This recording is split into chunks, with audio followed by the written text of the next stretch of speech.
প্রিয় দেশবাসী, ভাই ও বোনেরা, আসসালামু আলাইকুম।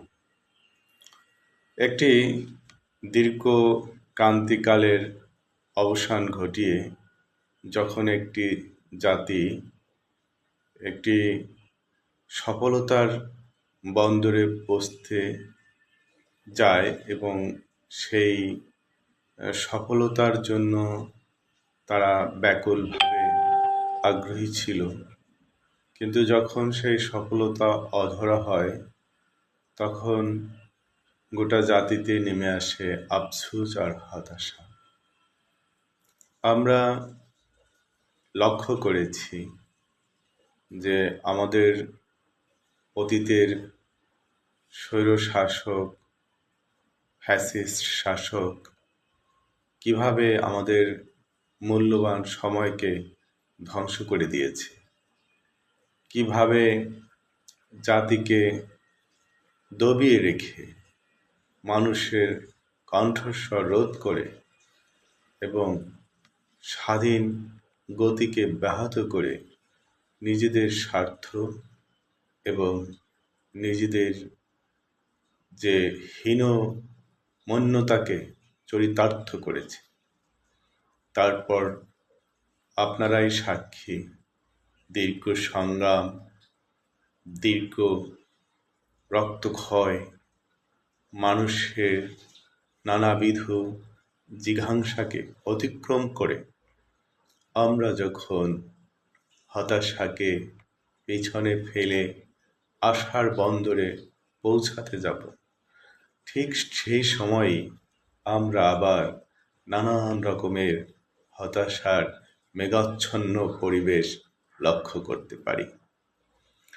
আমাদের প্রত্যাশা ছিল মানুষ স্বাধীনতা ভোগ করবে, গলা ছেড়ে কথা বলবে, তার মতামত ব্যক্ত করবে। এটাই গণতন্ত্রের সৌন্দর্য। কিন্তু সেই দুরাচার, ফ্যাসিস্ট প্রেতাত্মা এখনো আমাদের আকাশে মেঘ হয়ে ফিরে আসতে চায় এবং আমাদের দায়িত্বশীল মানুষ, যারা সমস্ত সাধারণ মানুষের দায়িত্ব নিয়েছেন, তারা তাদের দায়িত্বশীল আচরণ করতে ব্যর্থ হয়েছে। এখনো রাজপথে গণতন্ত্রের কথা বলতে গেলে আক্রান্ত হতে হয়। এখনো মানুষ সাবলীলভাবে চলাফেরা করতে বেগ পায়। এখনো নারীর সম্ভ্রম হরণ করা হয়। এখনো রাজপথে বিভিন্ন কর্মসূচিতে প্রতিবন্ধকতা সৃষ্টি করা হয়। কারা করে, কেন করে, সেই দায় দায়িত্ব অবশ্যই শাসক গোষ্ঠীর ঘাড়ে পড়ে।